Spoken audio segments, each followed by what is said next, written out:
like flames in my tracks on the way out. Why don't you call it to order and I'll move right away.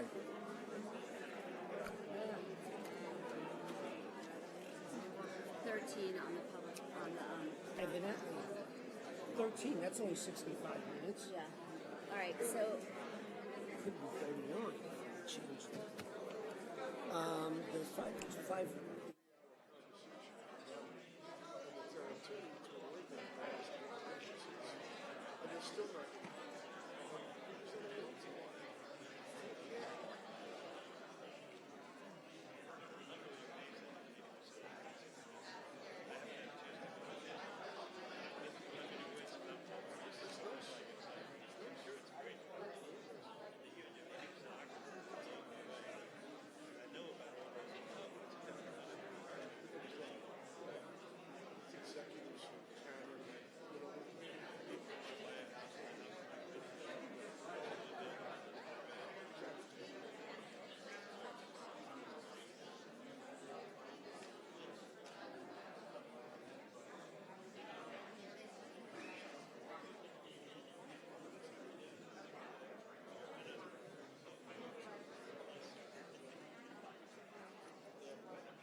Ready?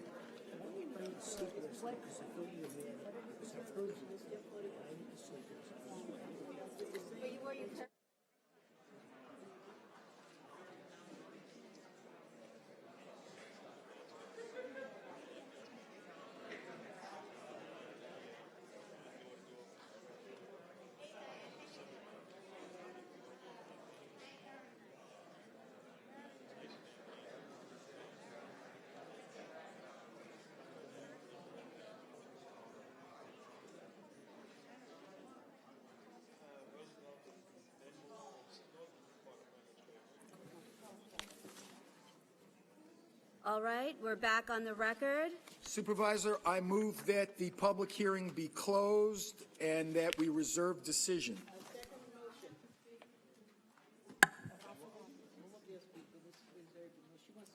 Okay, please come forward.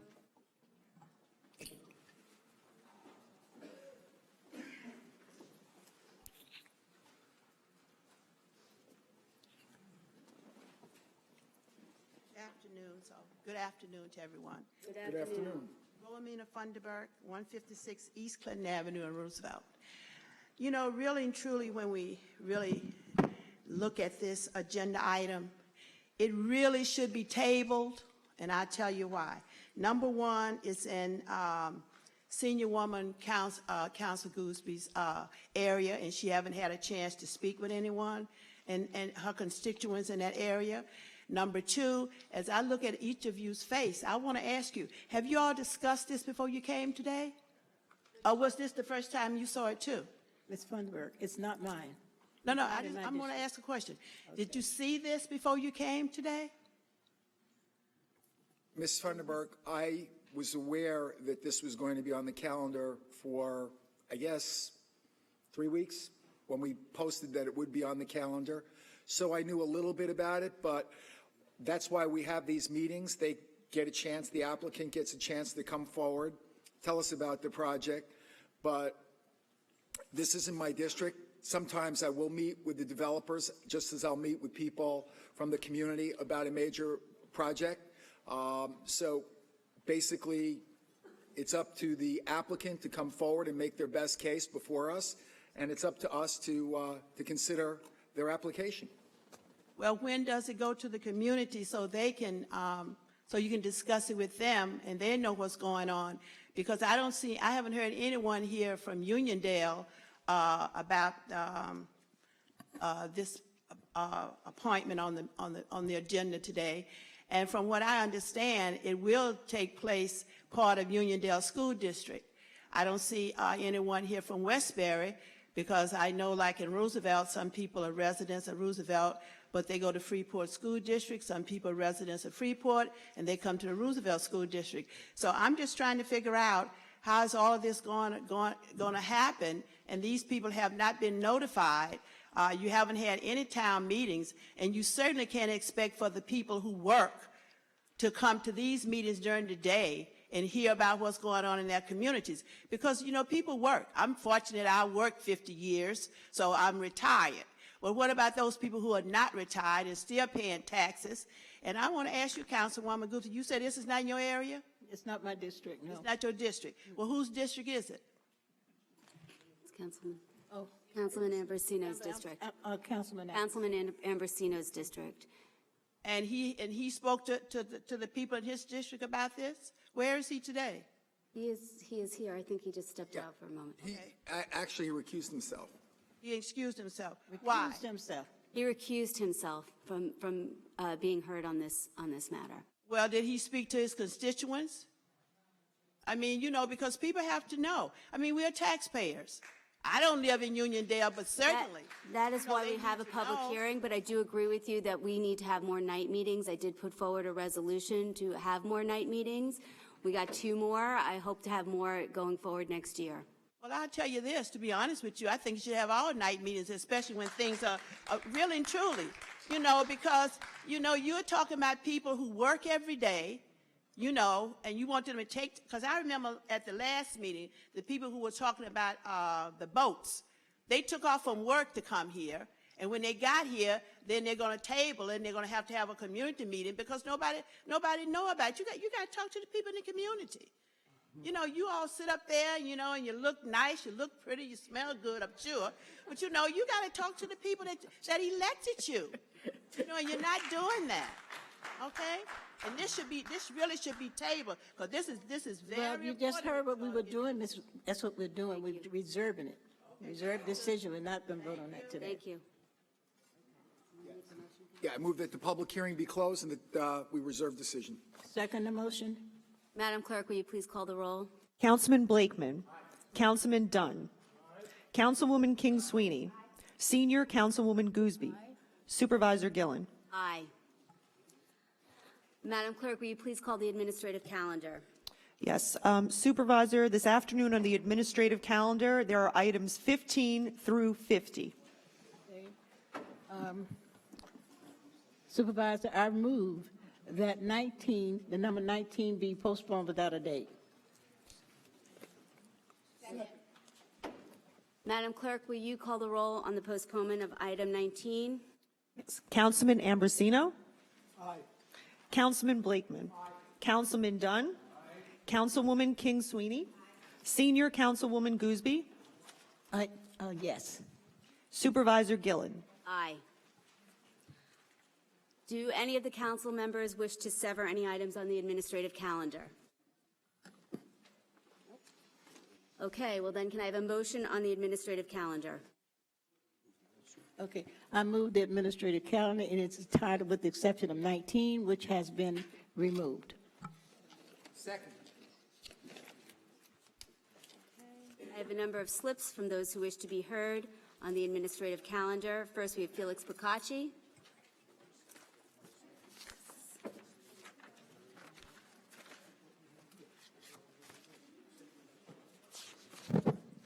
Felix Procacci, 1165 Barn Street, Franklin Square. Okay, on items number 36 and 37, regarding the drainage of the Five Towns area, what exactly are we doing? We're doing like, I see from, I read that just like an evaluation of what type of sewage pipes, the drainage pipes, the dry wells we need to put in there to, you know. Commissioner Tuman, would you please come up?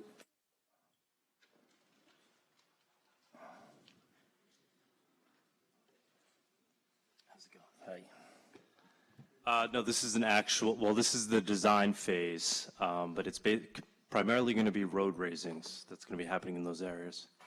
Okay, because I was thinking along that line, since there may be development in that area, that maybe you would need the plans for that before you go forward with this. I'm not sure if they would impact, like, it depends on how many houses they put on the Garden City golf, not Garden City, Woodmere Golf Course, that, you know, it may impact the work that they're doing, but you're saying it's totally isolated from that?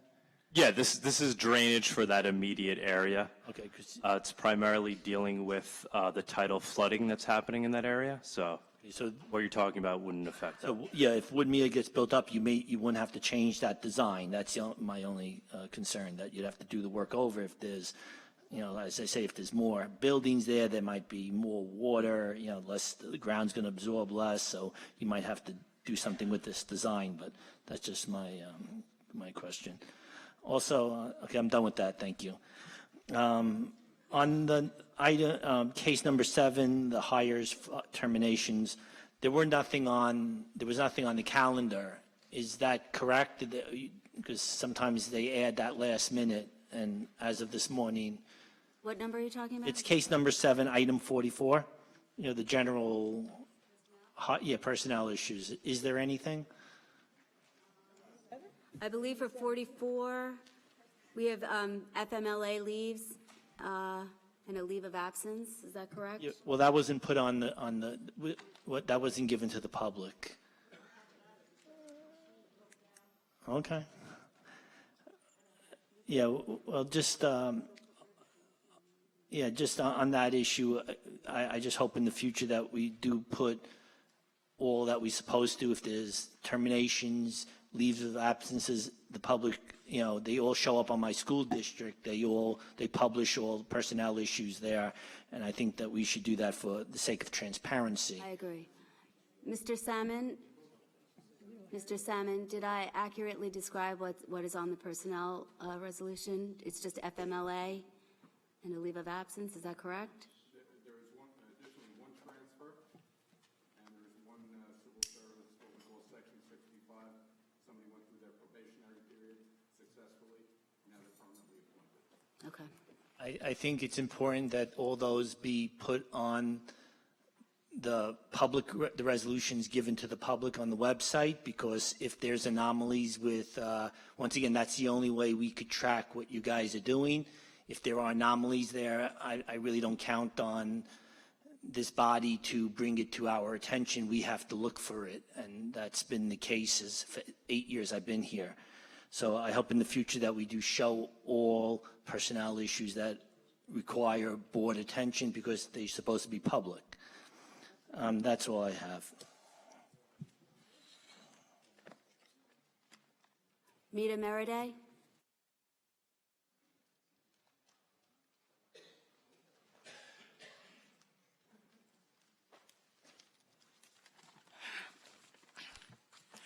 Mita Meriday, Baldwin, resident. Where does one begin?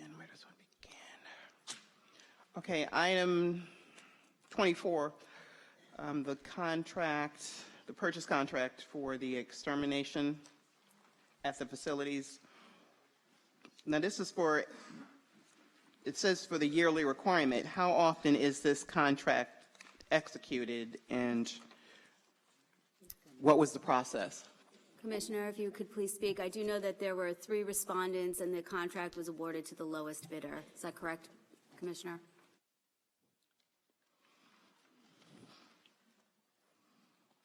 Yeah, hi, Supervisor Board, Ken Pritchard, Commissioner of Sanitation. It is a yearly requirements contract with 1-year extensions. Okay. And So are we was using the same company, or? The company that won it is the existing company, yes. Okay. But that company was the lowest bidder, is that correct? Correct. And the process that you've been using have you changed anything with the process? Have you engaged in any type of outreach that makes it more inclusive to reach? It's publicly advertised on the town's website and in the town publication. That's it? Yes. Okay. So is there any thought, again, to increasing, again, the outreach, maybe like Spanish language publications or minority business, minority trade publications, veteran agencies, facilities, things of that nature? Am I, We did not. Where? It's on the town's website, publicly advertised. and you're satisfied with that? Yes. Okay. Thank you. Thank you.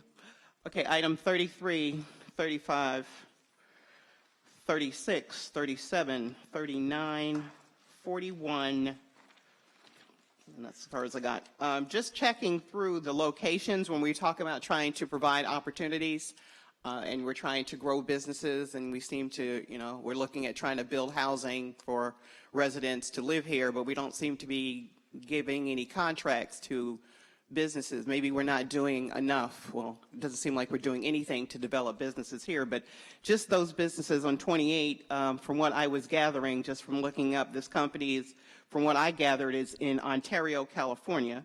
33, that company is in Morris Plains, New Jersey. 35, that company is Red Bank, New Jersey. 36, Bohemia, Long Island, at least that's Long Island. 37, Woodbury, Long Island. Again, those are Suffolk County, I would assume. 39, not sure, but it seems like they're in Monterey, California. And 41 is in Newark, New Jersey. Do we not have, I guess for the reason that we pay so many taxes, fees, and surcharges, we cannot get a lowest responsible bidder out of the town of Hempstead because it costs too much to stay here. But can anybody else explain to me, as far as the outreach, why we can't seem to incorporate local businesses, let alone do any outreach that's inclusive of minority, women, and veteran-owned businesses in this area? Anyone? We comply with the law of the state of New York in doing our outreach, in doing our publications, and we're compelled to award to the lowest responsible bidder. And so that's, So we're complying, so what you just said, we're complying with New York state law, so we have 30% minority women business participation in our procurement? We got 6% service disabled veteran? That's what we deal with, state funds or federal funds, not with town funds. Okay, so how are you complying with the law when you're not doing the best efforts if you're just putting it on the website? One of your commissioners just said they're just putting it on the website. That's not best efforts, not even on the state level.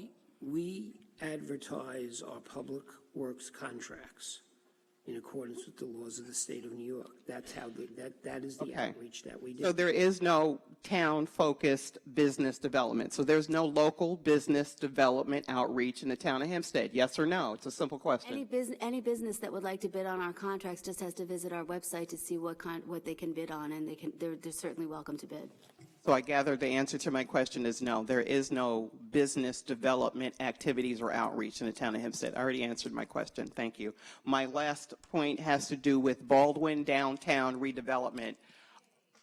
I don't believe that's on the administrative calendar, so we can talk about that during public hearing. I'm not going to be here for public hearing. Unfortunately, like others, Right now, I have to go out and try to make a dollar or two. So I'm sorry. This is for comments on the administrative calendar. Well, I'm saying So since I have not seen anything listed on here. Excuse me. Okay, go ahead. So we have people who are waiting to speak on the administrative calendar. So we have to limit the comment right now to the administrative calendar. And then if we get through everybody, I'll call you first for public hearing. Well, that's okay. I'll save you the time from having to do that. I just want to use up the rest of my time if we're talking about this for the public hearing.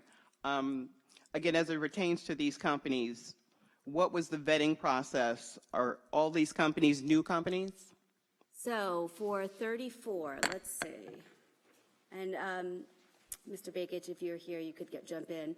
I understand, let's see.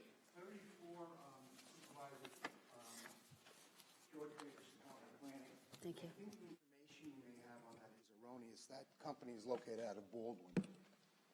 Okay. The other one is out of Roosevelt. Okay. Right, because the Harold Munson, when you look it up, he's deceased. He died in March. So there's a Munson, that's the name of the company. right. There is an H&D Landscaping that's based in Roosevelt. You asked specifically about, I think, Mendoza. I asked about Mendoza. That up, and he may have come up with a California address on another company, but they are out of Baldwin. Okay, because it's listed like Red Bank, New Jersey, but you're saying they're out of Baldwin? Yes. Okay. Paperwork with me. Okay, now what about the one number 39? Because it lists Monterey, California, and you got to do some hard looking to find this Language Line Services, Inc. It's not my department, but Language Line is an agreement that we have made, that we're hoping to make with a company that provides, we've found them off of the government contract list. What they will do is provide translation services for the town of Hempstead. If we need documents translated into other languages, if we have a resident who comes in and can't speak English, who visits, say, the clerk's office or the building department, we can utilize the services of this company to translate for that person immediately, so they can understand what they're trying to fill out if they have some questions. So this is a good benefit that we're bringing to the town of Hempstead. I understand that, but why are they based out of Monterey, California? You can't find somebody qualified in the town of Hempstead?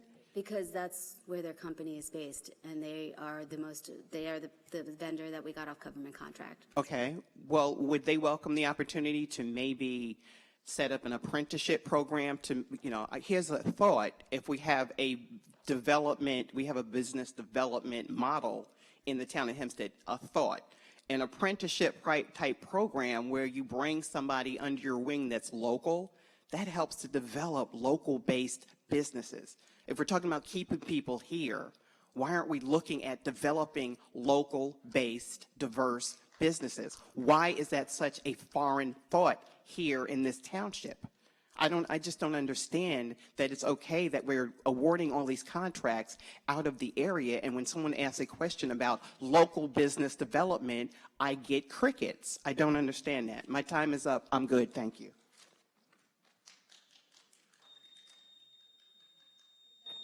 Valerie Lamp?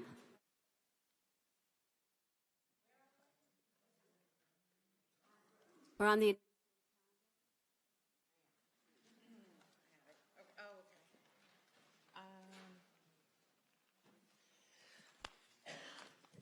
Valerie Lamp Baldwin. I am hungry, so I'm not thinking correctly right now.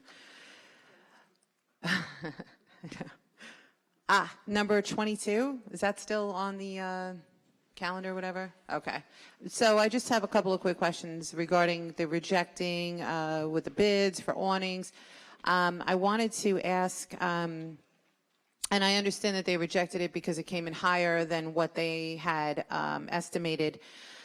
They mention on the resolution an engineer's estimate. Can I get a copy of that? Yeah, sure. Okay, how do I do that? Do I have to foil it, or, because I want to help them. If they only got one bidder and it was approximately 60% higher than what they had estimated as a fair dollar amount, I'd like to help them be able to, I can help them find companies. You just walk through what happened with the bidding process. Good afternoon, Supervisor, council members, Senior Councilwoman Gooseby. Very nice to be here. Two reasons it was rejected. Number one, there was one bidder. We obviously now like to have more than one person bid on something. We had initially gotten a quote from a gentleman. We were trying to go a different route by getting 3 quotes that came under $100,000. When we decided to go by Public Works, we had our engineering company come in. It came in at $100,000. As you see, it's 160 somewhat thousand, 60% higher. So we're rejecting it and we're sending it back out. We're hopeful that the person that made the initial offer may bid on it again. He was confused as to the process, so he wasn't, the person that gave us the initial bid didn't actually bid. He didn't understand that he had the bond and so forth were put into the money. So we're very hopeful that he would. But I have a copy of the engineer's estimate. It's a very unusual product. It's a retractable awning for the animals. So this way, if God forbid we ever have a hurricane or something, it goes back into the building. So it's a very small niche that I don't think a lot of companies are going to be bidding on anyway. That's where we had an engineer come in. But I'm willing to give a copy of whatever, if anyone that could help us, anything that helps the animals and the people of the town of Hempstead, we're all for it. Thank you. You're all for anything that would help the animals? No, I'm serious. I want to know because maybe, in my plight, our plight in terms of the shelter and why we're here all the time, I think there's a lot of meetings that should be being had and they're not. and maybe, we need to have a more inclusive approach so that I host roundtables, right? It's part of my living. I don't expect you to know what I do, but the point is that when you bring in a think tank style and you bring experts together and people who have a common goal, great things can happen. So, I'd like to hold you to that. That's fine. On number 22, I brought an engineer in to put a retractable roof. Yeah. So So I'd love a copy of that report. And, let's get some, forward strides going here. Okay. Thank you. Thank you very much. So, where am I? Number 22, rejected bid, blah, blah, blah. Sorry, I think you're good. Yeah, for now. I'll call you later. Can I get a copy? Oh, so I don't know if this is part of, this particular item, but it is relative to the shelter. You had the RFP for the behaviorist. I wanted to know who's on this committee that's reviewing. I don't believe that's on the administrative calendar. That's not part of this? No. Okay. What about the ADP contract? Is that part of this? Yes, I believe. Okay, I just wanted to know, was that also RFP'd? Because from what I understand, ADP has kind of fallen out of favor in terms of competitive pricing when it comes to things like payroll and HR services. So there's a lot of new competitors in that space, such as PEOs, that can probably save the township a lot of money considering how many employees there are. Commissioner, if you'd like, is he here, Commissioner? There was an RFP. There were 8 respondents. I believe it was narrowed down to 4 respondents. They're the lowest bidder? ADP is actually going to be a sub of Cherry Road Technologies, which is the main ERP, Enterprise Resourcing Planning vendor. Again, there was a panel. Let's see who was on the panel. There's an evaluation with a committee of 7. 4 members of the evaluation committee were responsible for scoring the vendors. The scoring members were Gordon Fox from purchasing, Bill Salmon from HR, Michael Capabianco from the controller's office, and Arthur Prim from IT. And at the end of the scoring, the full evaluation committee received the scores, and in conjunction with Gartner Research, who is a consultant on this project, they awarded this contract. So were they the lowest bidder? I'm just curious. Board, Mr. Capabianco, maybe perhaps you can contribute a little bit here.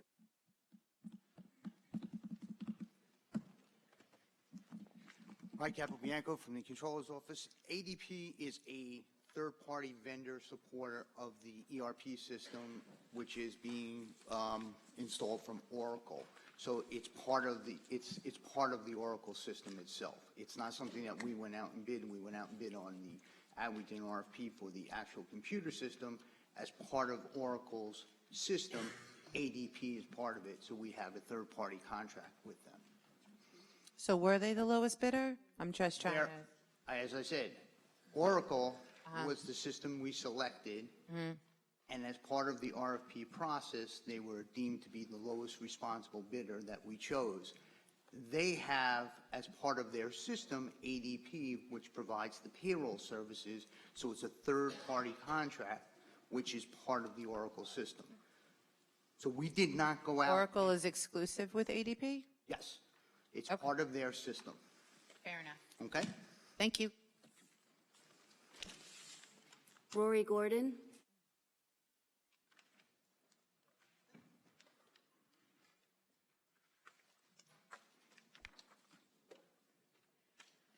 Rory Gordon, Hauppauge, New York. On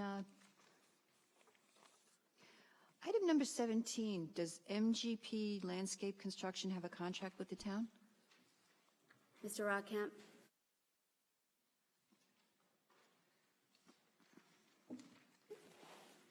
Yes, the building commissioner's here.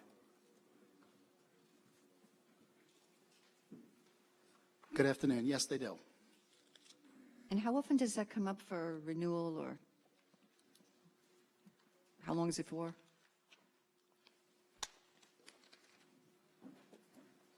That one goes, it was a 5-year contract, goes to December 31st, 2019. And how is that contract determined because every single building is a different situation? The way we bid that is we do line item bidding. In other words, how much to take down a pool of this size, a built-in pool, how much per window, how much per door, and we break it down that way. So we know when we send them out there exactly what it's going to cost. And just so that you're aware, once this work is done, there's no cost to the taxpayer. It is put back onto the property. Yeah, I am aware of that. Okay. Number 18,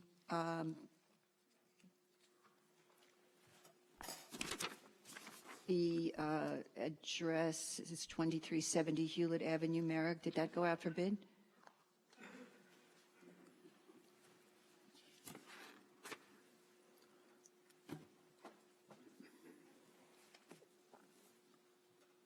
Number 18 was for the special assessment. Yes, that was, again, that's our engineering company that was put out to bid. Okay, does that bid appear in the RFP section on the Town of Hempstead website? Probably not, because that bid was bid in March 28, 2017, and goes to February 28, 2019. What does that mean? Why wouldn't it be on the website? Because the bid is not current. It's a current bid, but it wasn't bid recently. It was bid in 2017. Okay, I don't mean today, but in general, that's where it ends up, is on the RFP? Yes, an RFP was processed, and then it went before town board to approve it. Okay, and the address known as 62 Prospect Street in Roosevelt, did that go out for bid? Which number is that? 62 Prospect Street. That was for an open and abandoned one-family dwelling with detached garage. Did it go out for bid? That was, yes, that was part of the bid for the M3 that bid that. No, L&G Ruggiero one was bid. Oh, I'm sorry. L&G Ruggiero is that's our normal contractor, yes. Right. Okay, so we put out a contract on that, yes, and he ended up winning it. Okay, so they both went out for bid. Correct. Do you know the square footage on that house? Because that's $65,000 seems like an awful lot of money to take a house down. I understand it had asbestos in it, but so did the other house have asbestos in it, and that was $10,000. Again, it depends on how much asbestos is in the house. A lot of times what happens is when it's that high of a price, the asbestos is in the joint compound or the sheetrock, so then all the sheetrock has to be removed and taken away, as compared to maybe some pipe wrap or floor tile or shingles or roof tile. Okay, thank you. You're welcome.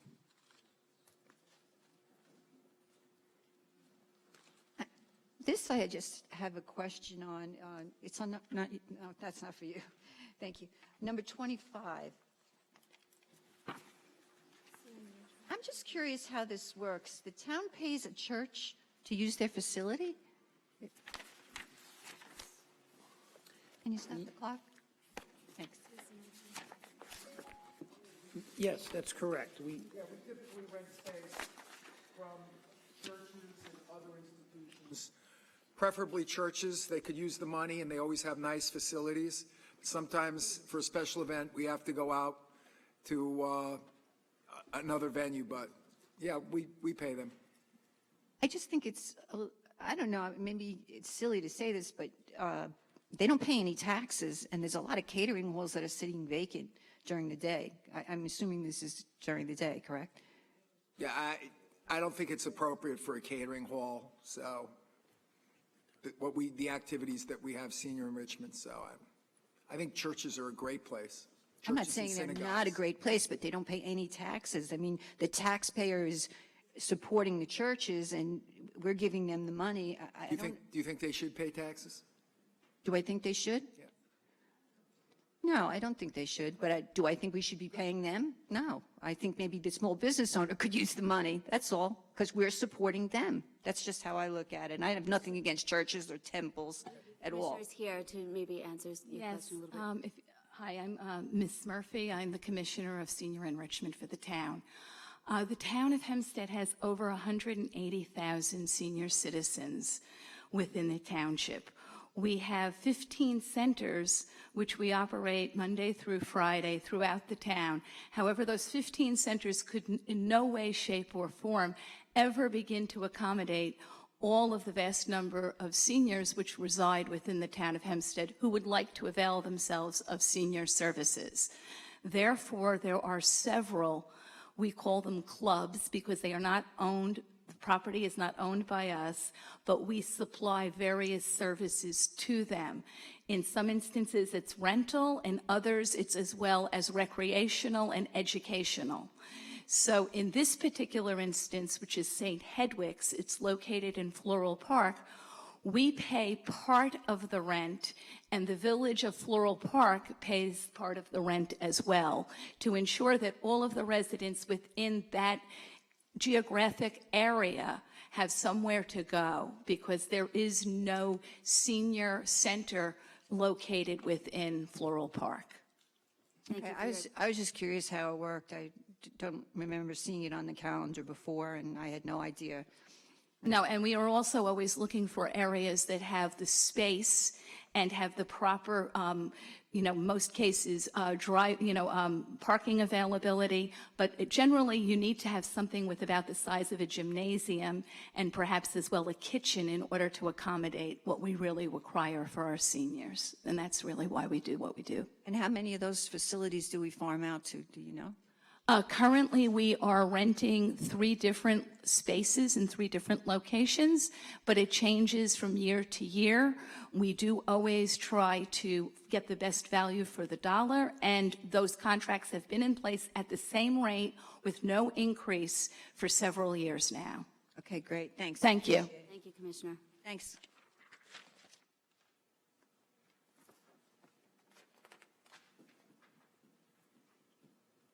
Mary Ellen Craig?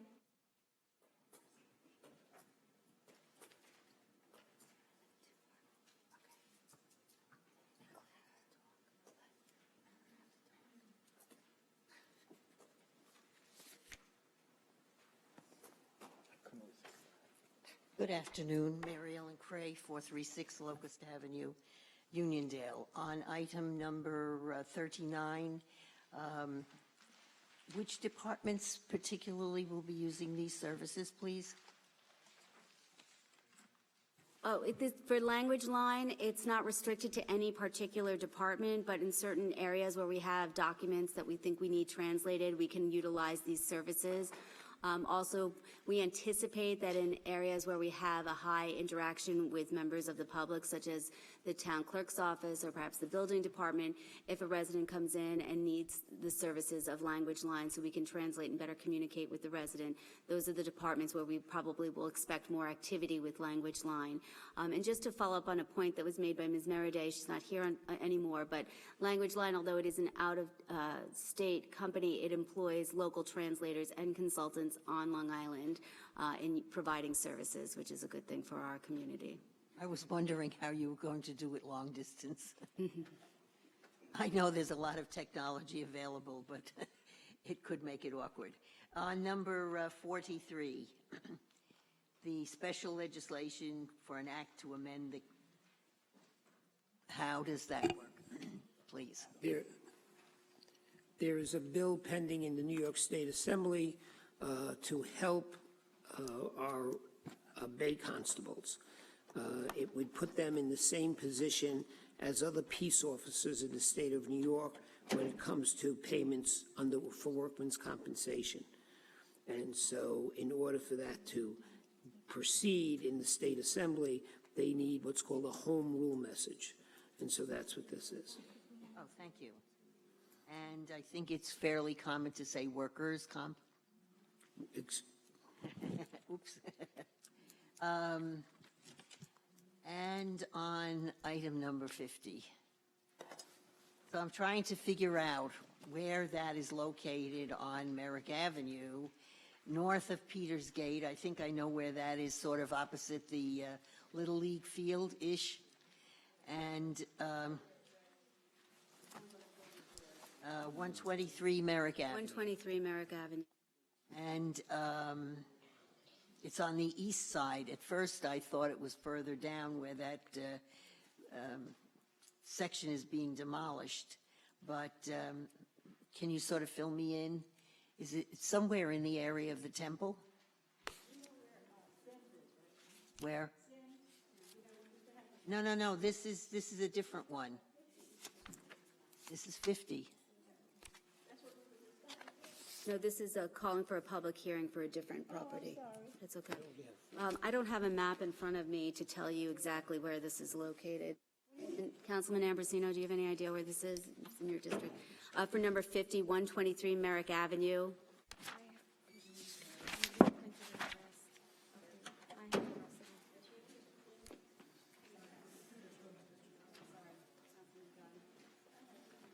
It's 123 Merrick Avenue. I Got that. So I was just curious. Okay, I'll go over there and find out where it is. Thank you. Thank you. I thought your property is lost. There's one coming up. Diane Madden?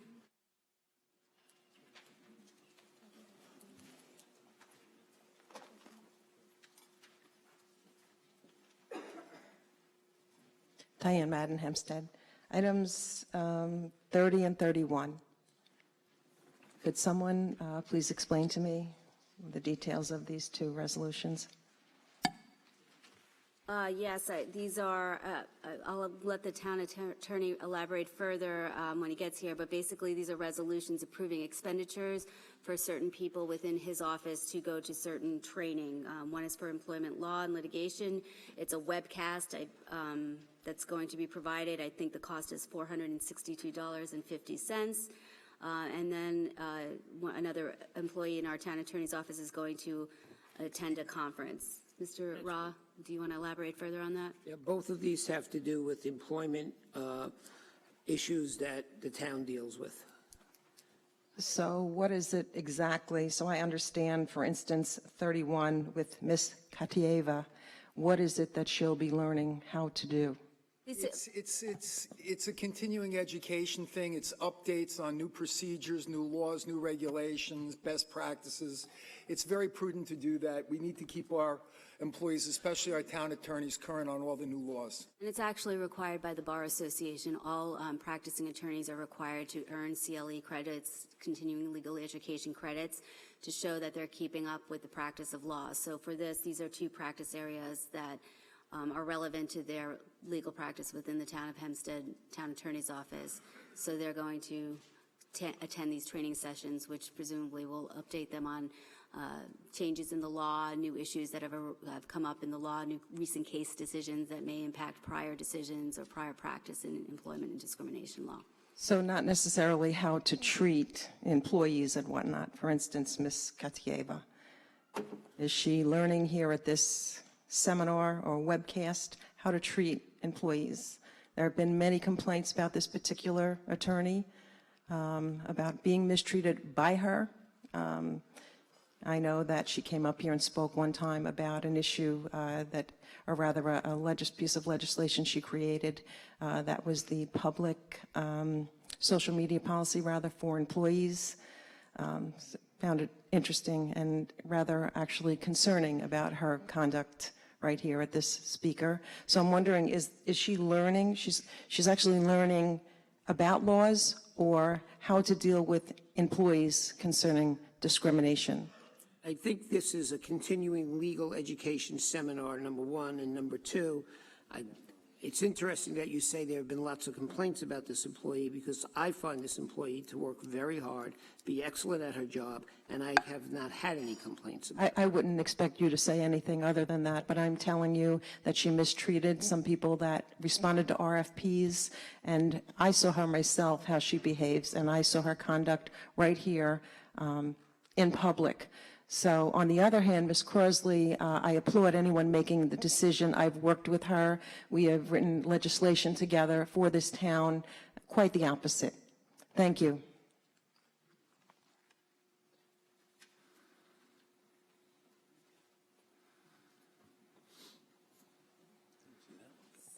All right, I do not have any more slips on the administrative calendar. So, Madam Clerk, will you please call a roll for the vote on the administrative calendar? Yes. Councilman Ambrosino? I had everything except item 50, on which I recused myself. Councilman Blakeman? Councilman Dunn? Dunn. No on 41 and aye on all this. Councilwoman King Sweeney? Senior Councilwoman Gooseby? Supervisor Gillen? Aye, except I abstain on item 41. Okay, may I have a motion to adjourn? I move that we adjourn the meeting. Madam Clerk, will you please call the roll? Councilman Ambrosino? Councilman Blakeman? Councilman Dunn? Councilwoman King Sweeney? Senior Councilwoman Gooseby? Supervisor Gillen?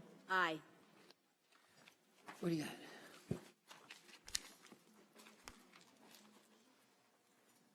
All right, we are now moving into public comment. First, I have Mr. Youngford. You're a very patient man, Bill. So are you up there? Not him. William Youngford, 258 Roosevelt Avenue, Franklin Square. I was asked by my civic association to come today. Little did I know how long it would take to get to this point. I am the past president of the Franklin Square Civic Association, and we wanted to personally thank the town of Hempstead for the repaving of Fenworth Boulevard in Franklin Square. It was completed just prior to the Memorial Day Parade on May 28th, and it made it much easier to march on the parade down the repaved road, so thank you so much for that. Also, the repair to the bridge and the children's playground at Rare Park has been a big hit with the children who have not been able to use it for over a year, so thank you for all the little kids in Franklin Square. On another matter, we received a letter dated May 15th from the Town of Hempstead Department of Engineering Commissioner Douglas Tuman, case number EN 1814168. That was in response to the letter we sent to Supervisor Gillen. The commissioner explained that an inspection of Shore Boulevard will be made and it may be added to the Highway Capital Construction Program. Shore Boulevard, which runs from Hempstead Turnpike to Franklin Avenue, has been patched over and over and over again, and the surface is horrible, unsafe to drive on in wet conditions. Please take a close look at this road. It is in at least as horrible condition as Fenworth Boulevard was. We are sure when you inspect it, you will agree that repaving is way past due. Share Boulevard from Hempstead Turnpike to Franklin Avenue. Commissioner, can you send somebody out to look at it and take pictures and send it to my office, please? I think you're doing that, aren't you, Commissioner? Yeah, of course. It's probably already been inspected since that letter went out. As you know, we're just limited by our budgets, so if anything, this would be considered for next year's. I understand. Hopefully it'll definitely be next year. In the past couple of weeks, we have also noticed another problem that's come up that we're bringing to you today. I don't know if you can help at all.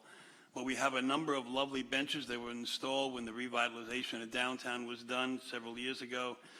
We've recently noticed that we have a number of homeless people that have come into our town and take possession of those benches towards the beginning of the evening hours, and they stay there and sleep there all night long.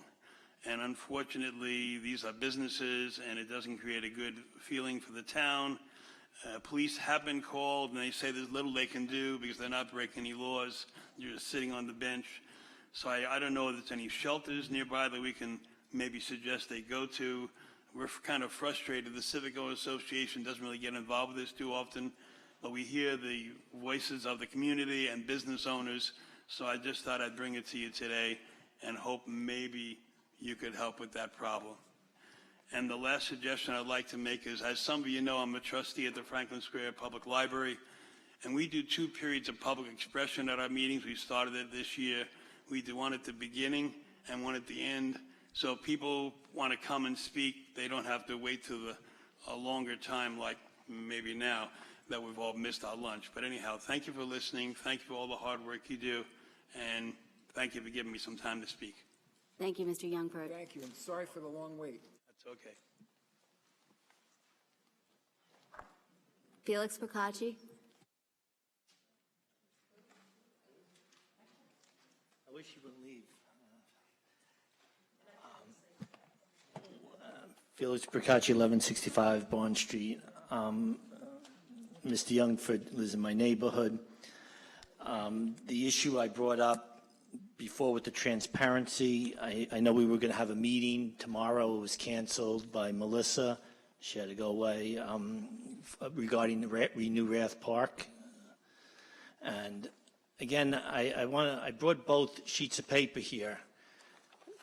In 2008, the tax levy was $1.857 million, and in 2018, it's $4.004 million.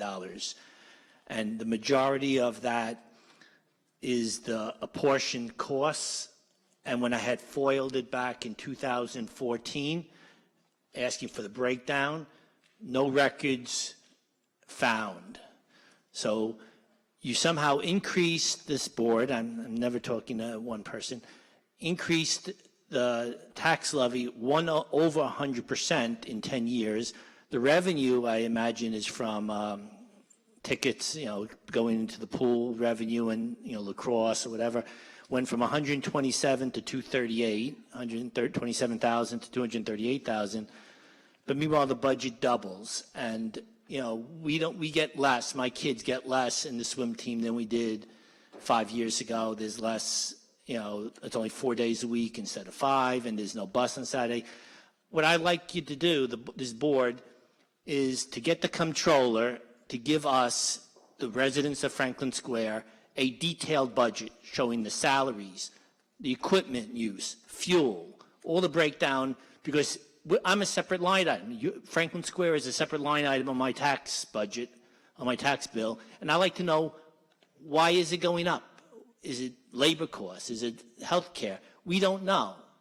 And when I had foiled the employees amounted to about just under $800,000, an average salary of $77,000 for park employees, almost as much as my school district, almost. So I think we deserve an explanation, right? And before we have the meeting with Melissa Ferrado, when she reschedules, maybe you could bring that document that, what the comptroller provides, so we could know how our money's being spent, because we only have one park, and Cherry Valley Ball Fields is just for Little League.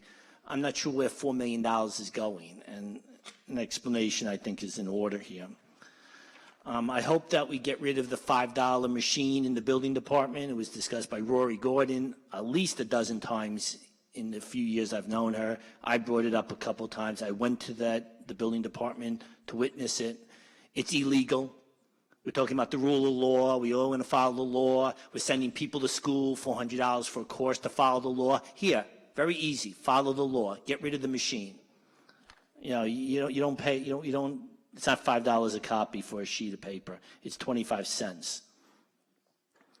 I ask about the big screen presentations. I'd like to get an answer regarding that. I like to do big screen presentations. I think it could be more efficient and more informative to residents watching this and rewatching this on the internet. So I'd like to get an answer as to, are we going to get permission to do that? And Erin King Sweeney, I'm sorry she left. I was very disappointed that her transparency legislation didn't have a reserve fund for the lawsuits.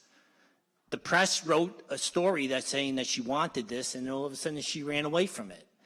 I think it's a great idea. We should have a reserve fund for all our lawsuits. And my time is running low, so I just, I don't, like I said, with the transparency legislation, I don't believe a government can be transparent on its own.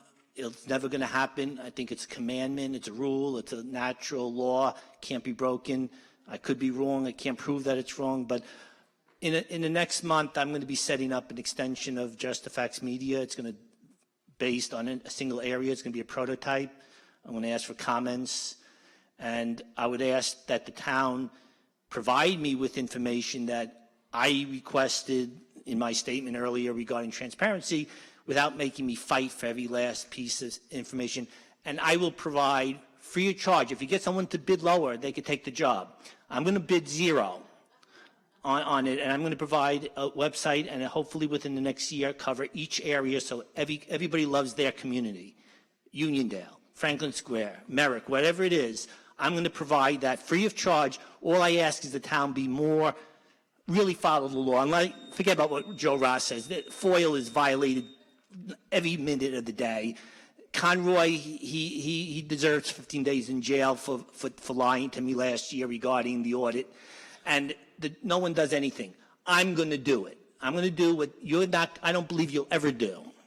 Thank you. Thank you.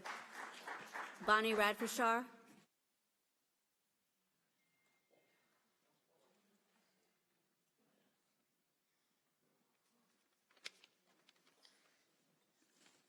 Hello, everybody. My name is Bonnie Radafshar, 714 Birchwood Drive, Westbury, New York.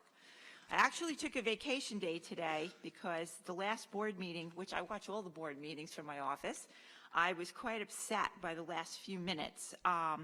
And as a matter of fact, I must have listened to it at least 25 times to make sure that I was correct in what I heard. So my notes are accurate. It was obvious that frustrations were high and sometimes leaders are frustrated or annoyed themselves. This is already taking too much time, the complaints sound like attacks, and it's tempting to become defensive or seethe silently. Instead of trying to diffuse the conversation with Lucille Defina, asking a few direct questions to try to understand what she was explaining, Supervisor, you escalated it.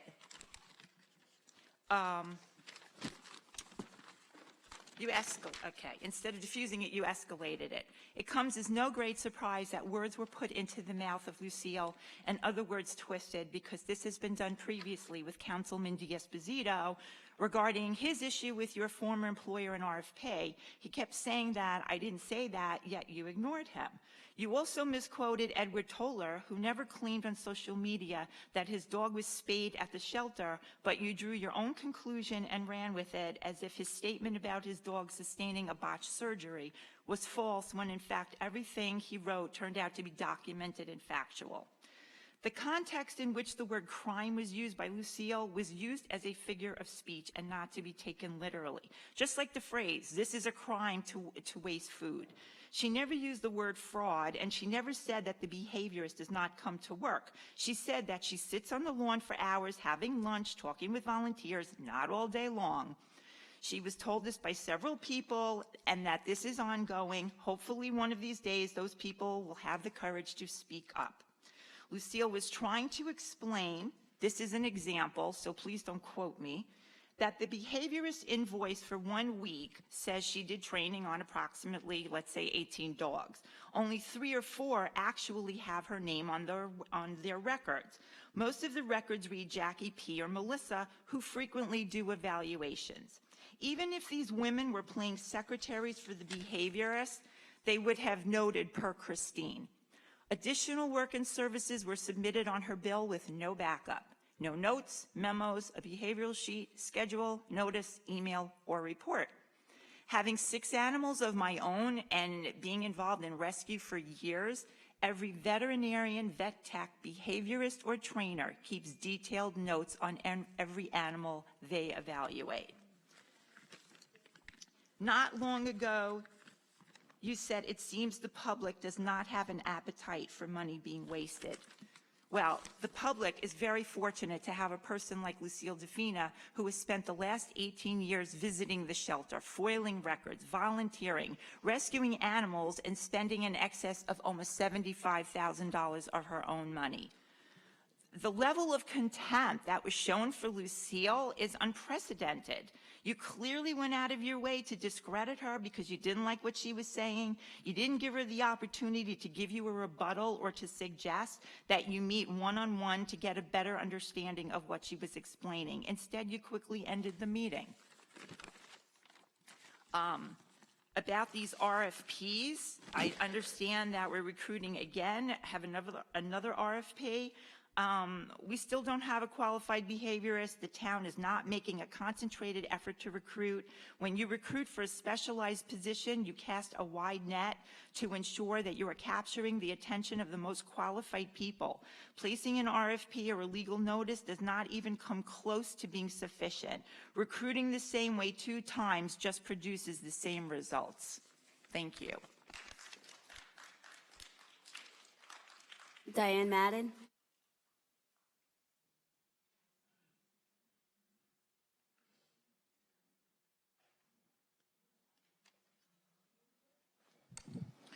Diane Madden, Hempstead. I wanted to ask about Laeo, who was the dog that one of your staff members early May was following up with me. 2 weeks later, we found out that dog had lost 12 pounds.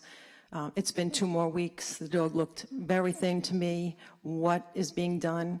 Mitch was being told, which I know was a lie, that the dog's going to be eating chicken and rice. That's interesting because most of the volunteers that cook chicken and rice aren't allowed in isolation anymore. I'd like to know what's going on with that dog and what's being done about him. What is the dog you're asking about? Laio. Lost 12 pounds. That was 3 weeks ago. I do not trust that who's ever weighing the dogs in the shelter is going to give you an honest opinion, and that I personally ask for you to have the same woman that you've sent a few times there, go into the scale room. She had the courage to do that, to find out what's going on and what that dog's current weight is. I don't know that information, but I will look into it for you. On Saturday, a huge event. It was hosted by Best Friends Animal Organization, Rescue Organization, biggest organization in the country. Once a year, they do a huge adoption event. Town of Hempstead Animal Shelter used to participate before Mr. Pastore. At that time, you had an events coordinator. You no longer have an events coordinator. She was pushed out of the shelter. In any case, when the shelter went, they brought animals, on average about 40 cats. At the end of this event, including cats with FIV, were actually rescued. They really didn't want these animals going back to municipal shelters. So at the very least, had your director attended and had people bring these cats and bring some dogs to this event, at the close of that event, 40 of your animals would have been adopted there by rescue organizations. That didn't happen. That's mismanagement. Those cats go back to the shelter where the taxpayers are paying for them endlessly, for surgeries, for medicals, for adoptions, and whatnot. That should concern you, big time. These are animals that deserve to have equal opportunity getting out of that animal shelter, and they're denied it. There's a dog, Tank, that was adopted from the animal shelter who had issues with dogs. And I'm told there was never a meet and greet done on a recent adoption, and this dog came back after having been attacked in the home by another dog. If that meet and greet had been done, this dog would have never left the building. Again, a taxpayer issue, which I always express. People don't necessarily have to care about animals. They should care about mass, gross mismanagement that's constantly costing the taxpayers. You have no more experts in that animal shelter. You don't have real volunteer coordinators or rescue coordinators or foster coordinators. They put out a post about foster care. What good is it? When I went in the animal shelter, both the people responsible, who are already wearing 10 hats to do 10 other jobs, and underpaid, by the way, are both off on the same day. So these little tiny kittens are sitting there waiting 48 hours, if they can survive, to then wait for the people that are supposed to be doing foster care to hopefully be placed in foster.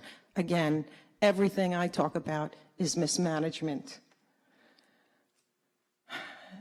I would like to have Mr. Marino confirm. I want to make sure I understood him correctly. I thought he made a comment that for RFPs, when only one person responds to an RFP, hiring is not done. Is that correct? That if you only have one response to an RFP, that no one is hired and they resubmit an RFP?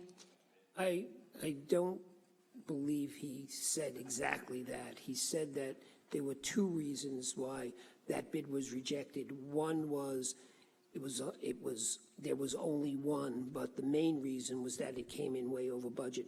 There are many times when we only get one response, and we use that one, and we take that one response. Right, I would agree with that. So I understood it as that's what he said. I'll go back to the tape.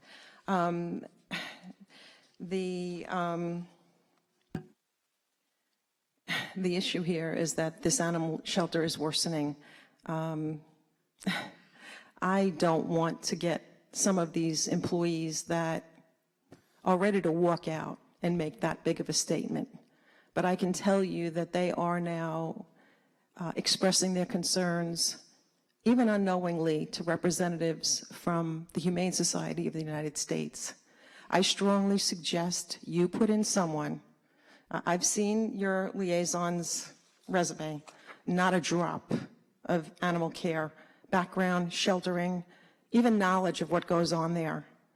And the troubling part is if you had someone like that, they would have known to have gone to this event, and 40 cats would have not been in the shelter right now at this moment. They would have been rescued.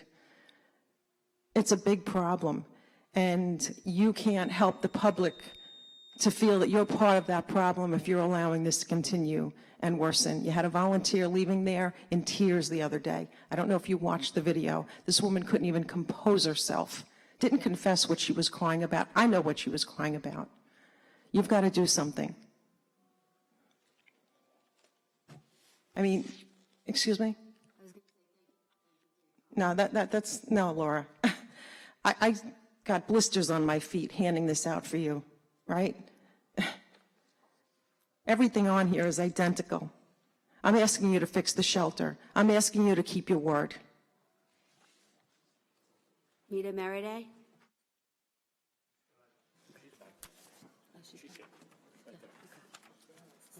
That's at 80%.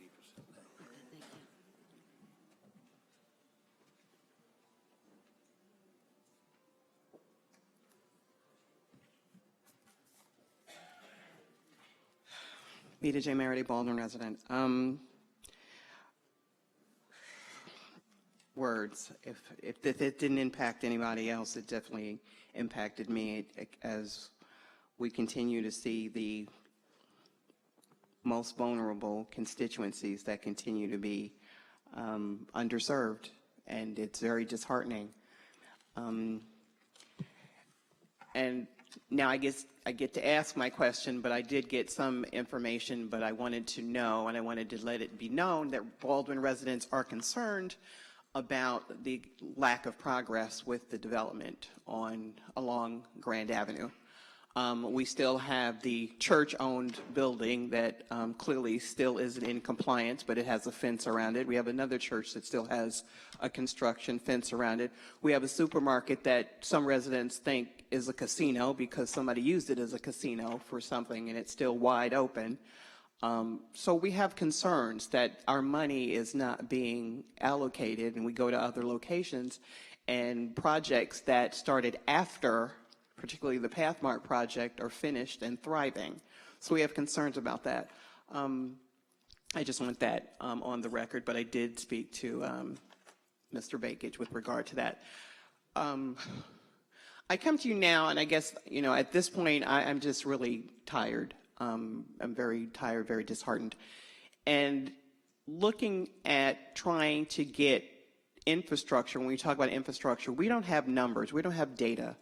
And it seems very hard for me, for my research side and then my journalism side, to not be able to bring this together into a scenario that's going to be beneficial to the veterans that I advocate for, and the ones that are leaving in droves, and the ones that are suffering in silence as their homes are facing foreclosure. And I find it interesting that earlier today, Mr. Esposito was one of the ones that was honored today, because when I saw him a couple of months ago, he was commending me, and he thought I was one of the hardest working veteran advocates, and I thought that was very commendable coming from him for all the work that he does. But we don't have numbers in the town of Hempstead or Nassau County that really speaks to this particular community. We can throw out numbers about how many veterans we have, and we do such a great job, and we'll give them a parking spot here and there. But without having data, I mean, just looking at this type of information from, the MTA, they break down from a business development standpoint the economic development for small businesses. They talk about job creation. They talk about cost effectiveness of an actual program. They identify new prime contracts. Somebody asked earlier, what are the big contracts? What are the big projects? And nobody could give an answer. But you incorporate things in these capital plans and this roadmap and this draft as a start. Where does that fit in the scheme of things for residents on a day-to-day basis? We don't provide anybody with information or access to capital.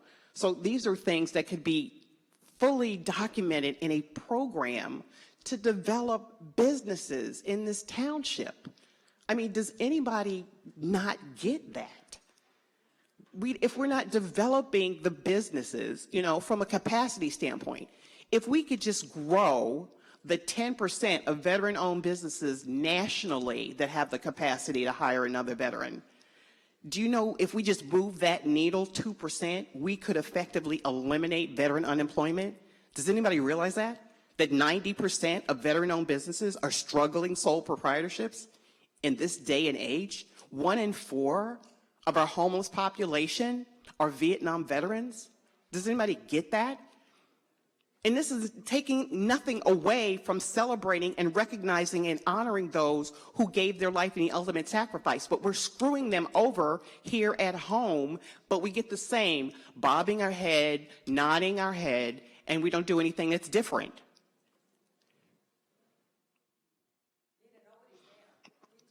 I don't know. I just felt like I was talking because I was still here, But I appreciate that. But so it just, again, and you're going to have a budget discussion coming up very soon.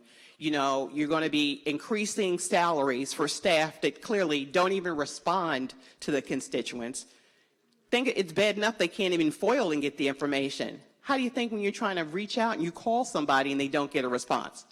You've told me a couple of times here, well, there's things we can talk about after the meeting, and you get hustled out like, you're like kind of like a rock star at a concert, like they gotta whisk you away. I mean,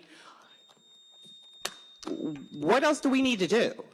What else do we need to do? Because I'm baffled at this point. I'm baffled. Now I got to go check into some of my war widows at this point, but I'm done. Lucille Defina?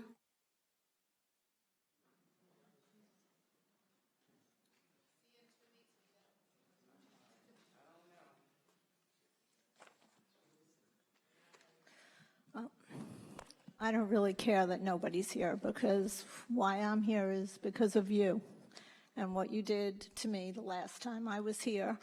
And I thank everybody who came up to speak for me, but at the last town board meeting, you viciously attacked me and tried to put words in my mouth. I left here speechless because every time you spoke, my mic goes silent. So I patiently waited 2 weeks to come back here again to speak the facts, and I'd appreciate it if you'd let me finish, and please leave my mic on. Everything I was trying to say at the last town board meeting was based on FOIL documents, which are supposed to be facts. That was what was given to me. And everything that could be disputed were words that you were trying to put in my mouth. So now, what are you telling us? Under your administration, it has gotten this bad, that basically FOIL documents are meaningless, which, by the way, you didn't even look at and you didn't even care to listen about. All you wanted to do was divert everyone's attention and scream about lawsuits, which seems to be your answer to everything. While you were instructing me to go to the shelter to observe workers, and that's how I should be getting my evidence. Why, Laura?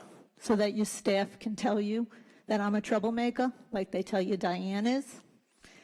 I have every right to question the FOIL documents, or rather, lack of those documents.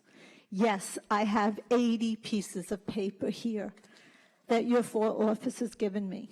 Unfortunately, very few are documents, reports, memos, computer notes, evaluations, or anything that really had anything to do with answering my FOIL request. Once in a while, there's a paragraph of evaluations on 4 to 5 dogs. That's right, just 4 to 5 dogs out of a list of 18 that the behaviorist is billing us for on a weekly basis. What happens to the remaining 13 dogs? Not to mention, no computer notes on any meet and greets, no records of what dogs she does the meet and greets with, no records of days, hours, case numbers spent on training of dogs, no days, hours spent on kennel enrichment, dates of volunteer and staff training, no record of absolutely anything. And this is okay with you. You, the person who said she's going to bring good government to Hempstead.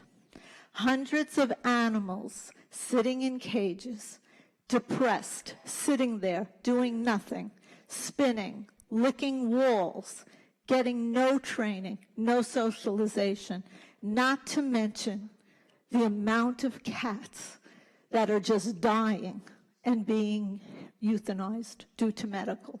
I cannot even imagine the amount of suffering that they are going through as we speak.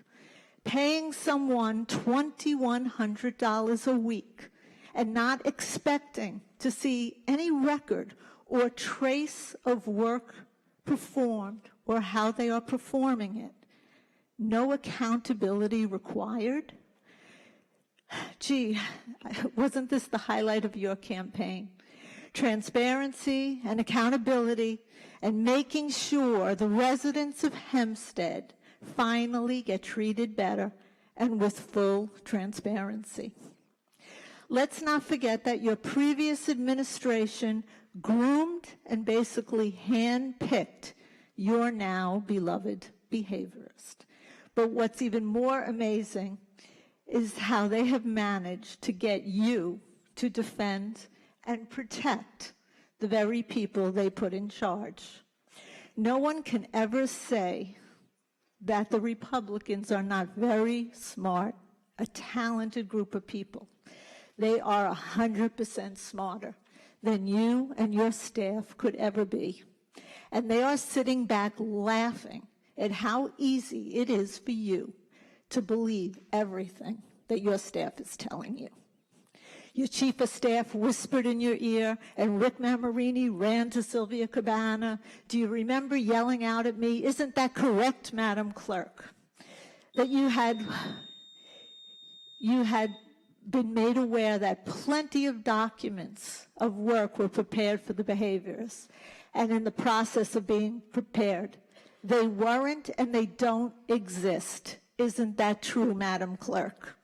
So, as Joe Ross says, I did speak to the Committee of Open Government, and they did advise me that after a certain date and after the legal time, that they had to give me a letter of certification that these documents do not exist. And I knew they didn't exist because if they did, Rick Amarini would have given me an email, as he always did in the past 12 years, that the documents do not exist. But he didn't put that in writing. He wouldn't dare put it in writing because he knew they didn't exist.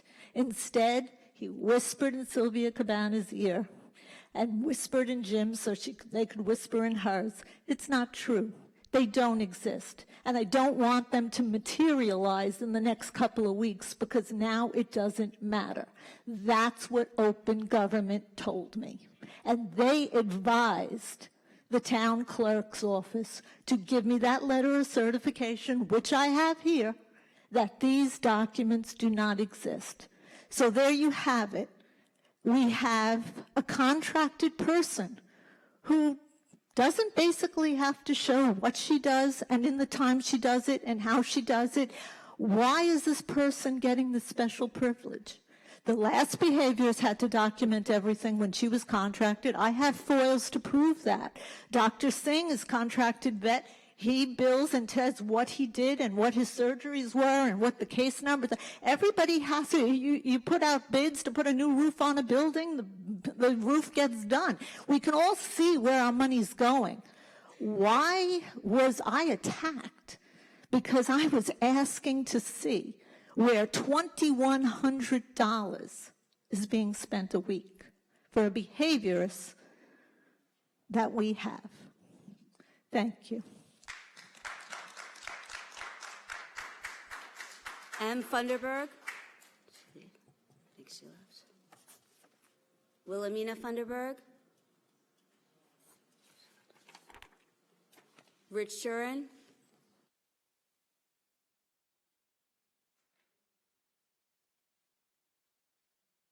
Barbara Epstein.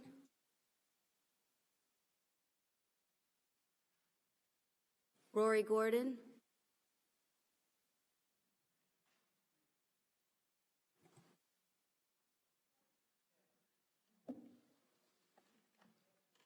Hi, Rory Gordon, Hop Hog, New York. I feel like it's an endurance contest. It's a long day.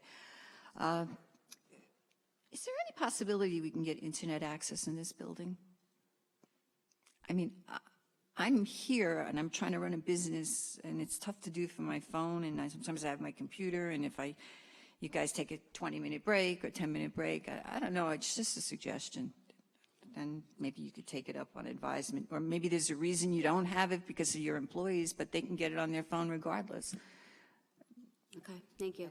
I just want to follow up with what Felix had to say, that those TV access things would be certainly an enhancement to making presentations.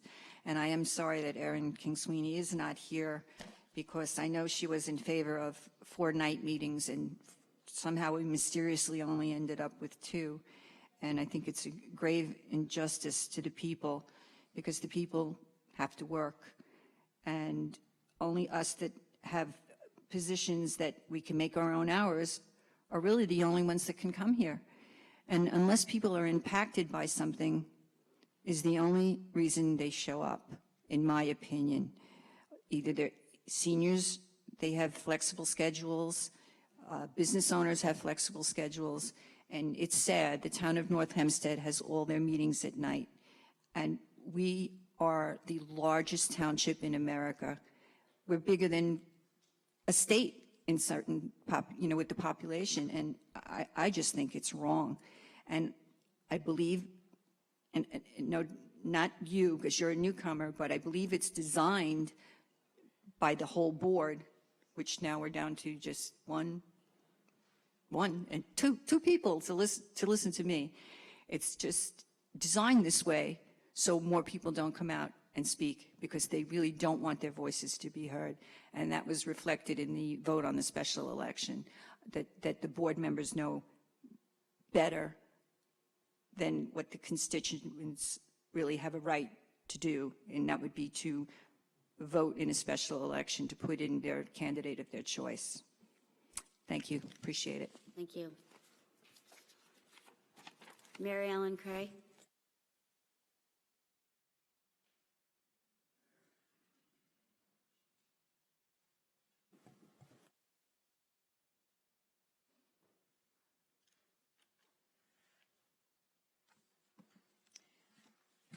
Mary Ellen Cray, 436 Locust Avenue, Uniondale. I'm sorry that Senior Councilwoman left, because we wanted to thank her for her facilitating the Memorial Day Parade and the use of Uniondale Avenue Park. People call our Uniondale Community Council line, our office, and or the homes of board members with concerns, and 2 recently came up. One is 1188 Walnut Street, which is one of those boarded up houses, and the grass is higher than my knees. Now, I know I'm shorter than I was before, but still that's pretty high. And the other is on Maple Grove Avenue. There was work being done there, and the sign is still there saying, road work. But they began it months ago, and they did something near the curbs, I don't know exactly what. Since then, nothing, and now it's a very rough roadway and potholes, and so I'm hoping that something will be done to take care of that.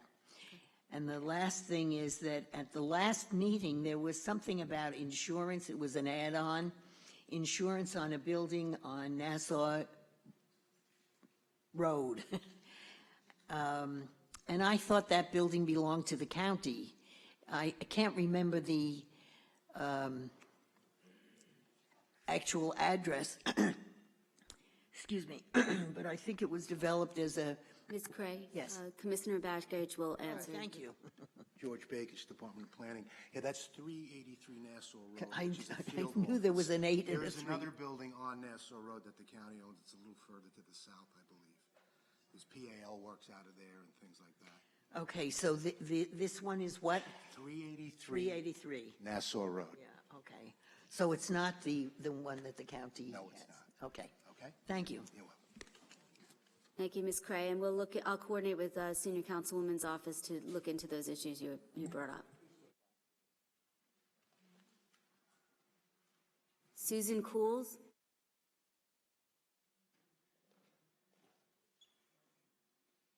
Okay, well, that is all the slips that I had. That concludes, oh, okay.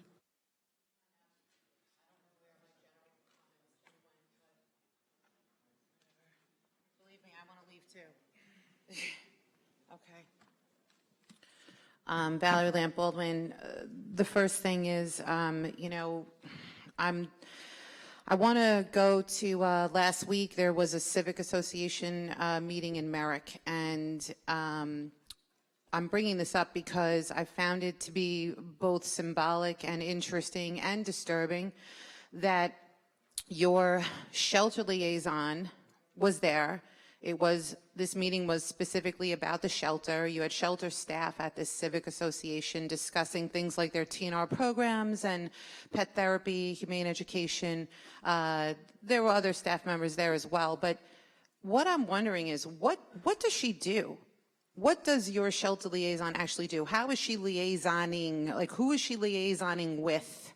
Because I find it odd that they stood the entire time behind a wall when the general public was on the other side of the wall, and nobody else in that room, unless they come to these town meetings, knows who they are.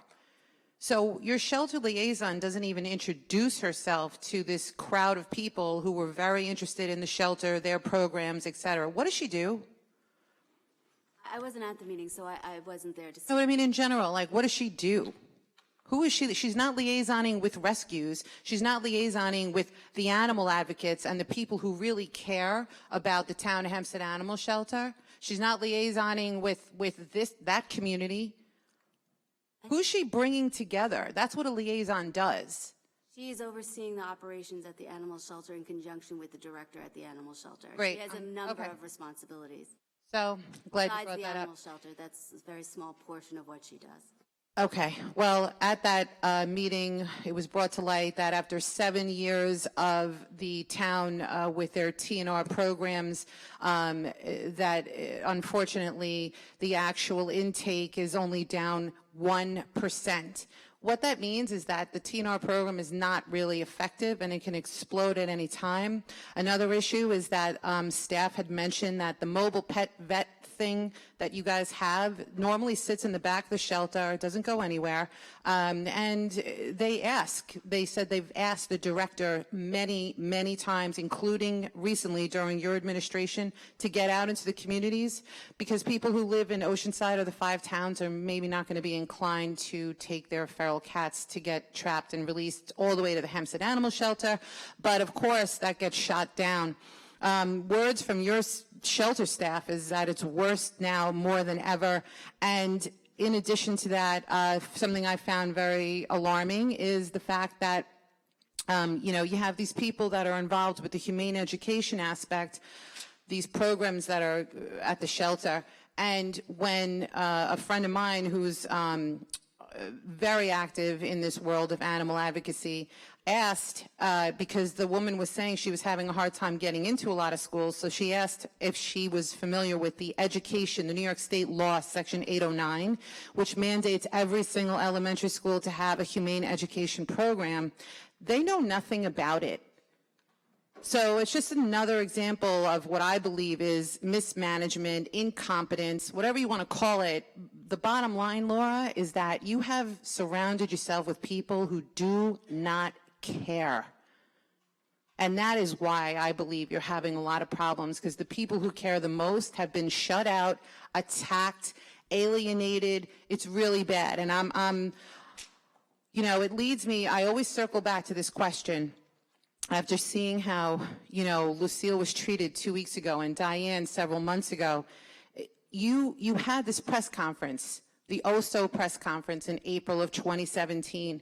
You cited, this was before I ever even heard of the landfill cats, before I ever paid attention to local politics. Your press conference caught my attention, and you said that that dog being put down in less than 24 hours of its capture, it was another example of abuse, gross mismanagement, and patronage that occurs at the Hempstead shelter. I'm asking you, what has changed?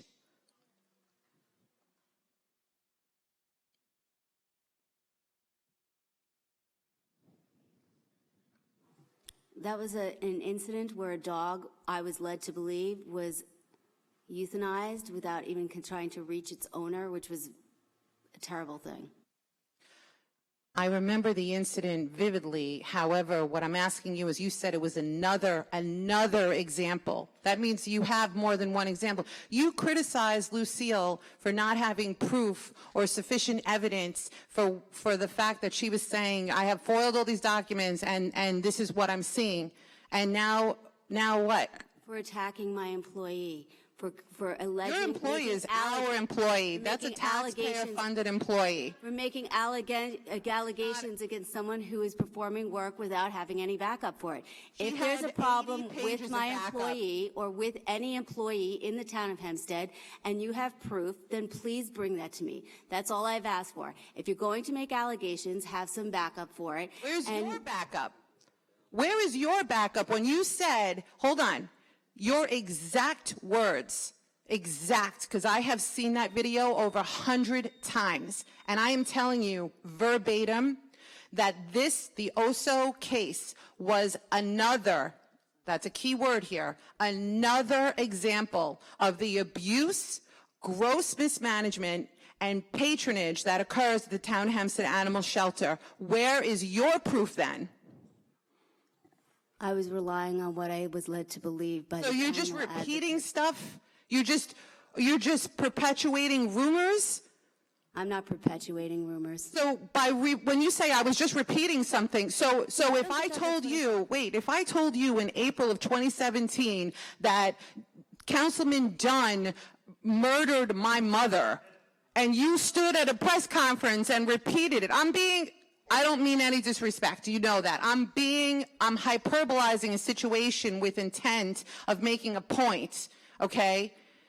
If I said something outrageous and you just repeated it without any kind of substantive evidence, what does that tell us? I say that if a dog was murdered without trying to contact its owner, that's a problem. If a dog was euthanized without contacting its owner, that's a problem.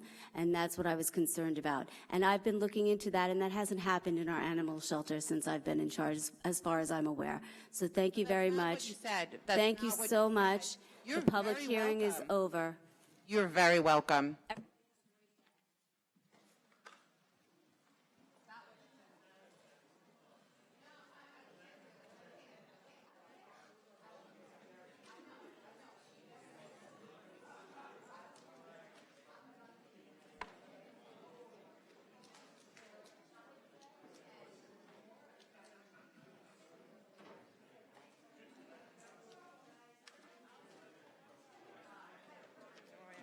Laura, here's who was misled.